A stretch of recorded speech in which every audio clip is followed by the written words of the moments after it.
Assalamualaikum warahmatullahi wabarakatuh. Teman-teman semua, pada hari ini alhamdulillah saya sebagai Wakil Ketua OSIS Masa Bakti 2023-2024. Perkenalkan, nama saya Alfayat Brilian. Saya akan meluncurkan episode podcast atau siniar. Dan alhamdulillah pada hari ini saya sudah bersama dengan bintang tamu Bapak Kepala Dinas Perpustakaan Provinsi Gorontalo, Bapak Ridwan Hemeto SHMM. Mari coba kita buat wawancara tentang apa sih itu akreditas perpustakaan. Oke, selamat datang Bapak dan selamat pagi. Selamat pagi. Assalamualaikum warahmatullahi wabarakatuh. Waalaikumsalam warahmatullahi wabarakatuh. Oke, mungkin bisa diperkenalkan sedikit Bapak biografi karirnya tentang perpustakaan yang ada di Provinsi Gorontalo ini untuk mengawali topik kita pada hari ini, Pak. Biografi karir Bapak sedikit secara sederhana saja. Terima kasih. Jadi saya namanya Ridwan Hemeto. Kemudian saya pada jenjang pendidikan terakhir S2 dari Fakultas Ekonomi di Setie Patriarta. Karirnya saya terakhir sebagai Kepala Dinas Kearsipan Perpustakaan Provinsi Gorontalo dan sebelumnya di Kepala Biro Hukum Setda Provinsi Gorontalo. Itu yang terakhir saya berkarir di pemerintah daerah Provinsi Gorontalo. Sebelumnya saya masih di Kabupaten Bualemo. Terima kasih informasinya Pak. Mungkin masih ada lagi Pak? Sudah cukup itu ya barangkali. Oke, mungkin bisa kita langsung saja untuk ke sesi tanya jawab atau bertukar informasi, berdiskusi sedikit tentang apa sih itu akreditas perpustakaan, Pak? Ya. Jadi hari ini kami tim asesor melakukan akreditasi perpustakaan di SMA Negeri 7 Gorontalo. Iya, SMA Negeri 7 Prasetya Gorontalo ya. Akreditasi itu adalah satu kegiatan untuk menilai apakah penyelenggaraan pengelolaan perpustakaan sudah dilakukan dengan standar nasional perpustakaan. Itu saja substansinya. Jadi kita mau melihat pengelolaan perpustakaan di sekolah ini, perpustakaan perpustakaan Prasetya Pak, kalau Prasetya, apakah sudah dilakukan dengan sesuai dengan standar minimal. Jadi standar nasional perpustakaan itu sebetulnya ketentuan-ketentuan minimal atau yang menjadi persyaratan sebuah perpustakaan itu diakui keberadaannya bahwa perpustakaan berfungsi sesuai perannya. Harapannya seperti itu. Jadi itu sebetulnya tujuan daripada akreditasi. Jadi kita hanya menilai saja penyelenggaraan pengelolaan perpustakaan. Ya. Oke, terima kasih Bapak. Informasi sedikit tentang apa sih itu akreditas perpustakaan yang mungkin masih di telinga teman-teman semua itu masih awam. Jadi ada perpustakaan umum, kemudian juga ada perpustakaan khusus. Perpustakaan khusus itu contohnya perpustakaan di rumah ibadah. Jadi di masjid atau di gereja itu namanya perpustakaan khusus. Ada juga perpustakaan yang ada di tempat-tempat komunitas literasi, itu kan ada perpustakaan khusus. Nah, itu semua menjadi tanggung jawab daripada Dinas Perpustakaan Provinsi untuk membina. Nah, kemudian setelah kita melakukan pembinaan, kita berharap perpustakaan itu harusnya diakreditasi. Diakreditasi. Jadi memang sesuai dengan ketentuan Undang-Undang Nomor 43 Tahun 2007 tentang perpustakaan, bahwa pengelolaan perpustakaan itu harus dilakukan berdasarkan standar. Berdasarkan standar. Ya, standar itu sudah diatur lebih lanjut di dalam peraturan kepala perpustakaan. Nah, ini yang dijalankan dalam rangka untuk melakukan akreditasi. Nah, prosesnya untuk bagaimana bisa dilakukan akreditasi, perpustakaan itu bermohon ke perpustakaan nasional. Dalam hal ini ada Direktorat Akreditasi dan Standarisasi. Di sana nanti akan dilihat apakah perpustakaan yang bermohon untuk diakreditasi ini sudah bisa dilakukan akreditasi. Karena memang untuk akreditasi itu hasilnya hanya ada 3. Oh, ada 3 saja. Ada 3 hasil. Diukur berdasarkan nilai. Jadi ada nilai A, B, C. ABC. ABC ini yang... Apa itu Pak, ABC? Nilai A itu kategorinya nilai yang tertinggi. Nilai yang tertinggi. Nilai tertingginya pasti dengan jumlah nilai yang tertinggi pula.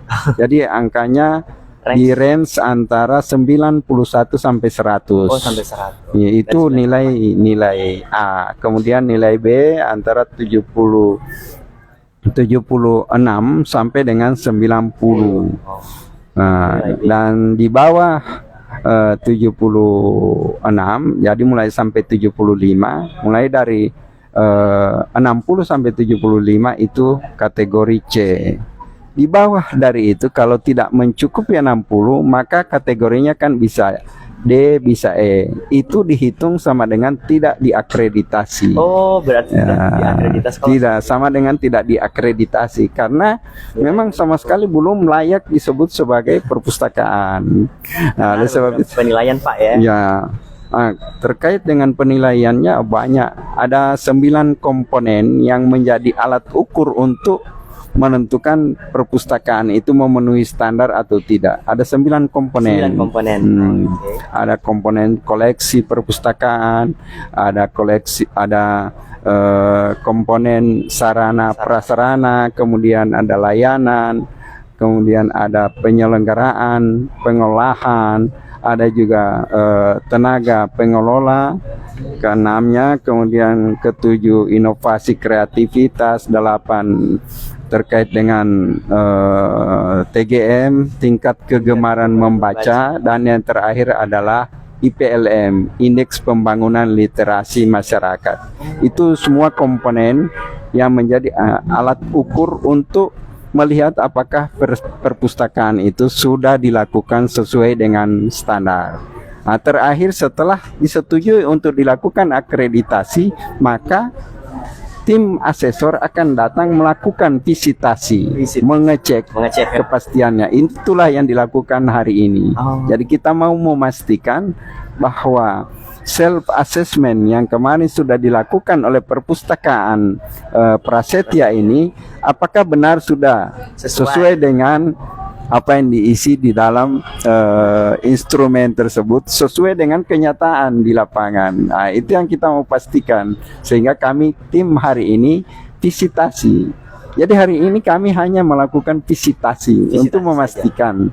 Tapi ini merupakan bagian dari boleh mau dikatakan sebagai puncak daripada akreditasi. Nah, jadi nanti hari ini juga kita akan sampaikan hasilnya. Oh, hari ini juga Pak? Hari ini juga kita akan sampaikan bagaimana pencapaian daripada perpustakaan sekolah ini sudah sampai pada tahapan mana. Kita akan sampaikan walaupun hasilnya masih berupa hasil yang sementara. Karena tahapan terakhir dari akreditasi itu sendiri, setelah hasil visitasi hari ini, tugas kami asesor yang melakukan akreditasi di sini masih harus mempertanggungjawabkan hasil visitasi ini pada pleno. Jadi dirapatkan dalam pleno. Ya, itu sudah, kalau pleno itu pelaksanaannya tingkat nasional. Oh, sudah nasional. Jadi plenonya itu secara nasional itu dari Perpusnas yang akan memimpin, dan pesertanya adalah seluruh asesor yang bisa hadir di dalam. Nah, seluruh asesor yang hadir, pesertanya yang menjadi peserta itu mereka punya hak untuk menyampaikan saran, pertimbangan, bahkan kritikan, termasuk mempertanyakan hasil apakah benar sudah dilakukan sesuai dengan kondisi yang sebenarnya. Jadi itu tahapannya sampai dengan ya, prosesnya. Ya, Oke. kira-kira seperti itu. Terima kasih Bapak, memang sangat juga kompleks ya untuk tahapan penilaian dari akreditas perpustakaan tersebut. Ya. Nah, dengan beberapa apa saja itu tahapan penilaian, pasti ada saja Pak masalah yang dihadapi nih. Nah, masalah yang dihadapi ini juga mungkin ada dari asesi sama asesor. Kira-kira masalah yang dihadapi, yang tantangan yang harus dihadapi itu kira-kira apa saja Pak? Dari mulai asesi sampai dengan asesor. Secara umum kalau permasalahan yang kami temukan selaku asesor pada saat kita melakukan akreditasi di pihak asesor itu adalah pada pemenuhan instrumen Pemenuhan instrumennya ya. dari alat ukur akreditasi ini. Karena memang di standar itu ada hal-hal yang memang harus dipenuhi, dan yang terutama peningkatan rujukannya adalah peningkatan peran perpustakaan sendiri. Jadi saya bawa ke paradigma terhadap perpustakaan itu sendiri. Dulu ketika orang mau bicara perpustakaan, maka pikiran kita, siapapun yang mendengar kata perpustakaan, biasanya pikirannya dia tertuju kepada gudang, tertuju pada gedung yang berisi tumpukan buku-buku. Iya Pak, benar. Pikiran orang. Pasti orang-orang berpikir seperti itu. Seperti itu gambarannya. Itu paradigma lama perpustakaan. Paradigma lama. Ya, sekarang perpustakaan itu sudah bertransformasi. Perpustakaan sudah lebih terbuka. Perpustakaan sekarang itu sudah inklusi.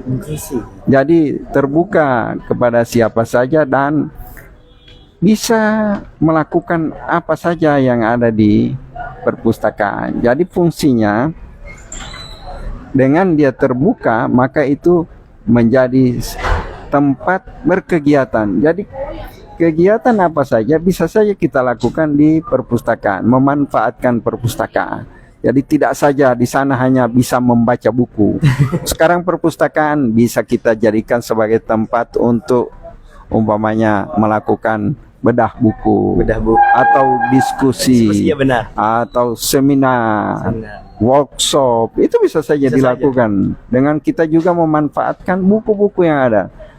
Itu terus terang di perpustakaan HB Yasin, yang perpustakaan provinsi itu, hampir setiap minggu kita menerima permohonan dari lembaga maupun instansi yang sekedar untuk memanfaatkan ruangan dalam rangka untuk contohnya workshop, acara begitu Pak. Paling banyak resensi buku, kemudian jadi karena memang fungsi perpustakaan itu tidak sebatas lagi sebagai tempat untuk membaca. Jadi sekarang perpustakaan, begitu kita mendengar kata perpustakaan, di sana ada banyak informasi, pasti banyak informasi yang bisa kita dapatkan. Cuma persoalan, maukah, adakah kesadaran kita untuk memanfaatkan itu? Begitu banyak anggaran yang pemerintah, anggaran yang namanya anggaran pemerintah pasti anggaran yang bersumber dari rakyat, iya kan? Iya benar. Anggaran yang dikucurkan dalam rangka untuk pemenuhan perpustakaan, tetapi kita biarkan begitu saja, tidak kita manfaatkan. Ini kan mubazir. Di sisi lain kita berbondong-bondong mempertanyakan di mana anggaran. Salah satunya di perpustakaan. Dengan perpustakaan kita mungkin bisa peningkatan literasi. Kita bisa mungkin memunculkan pemikiran bagaimana ide-ide sehingga kemiskinan itu bisa saja juga dilakukan di perpustakaan. Jadi seperti itu yang pemenuhan itu yang kadang-kadang belum sepenuhnya, karena juga kan pada akhirnya tergantung kebijakan kebijakan, adakah kita mau melirik perpustakaan? Karena pada akhirnya ketika kita mau memanfaatkan perpustakaan untuk menjadikan perpustakaan itu menarik,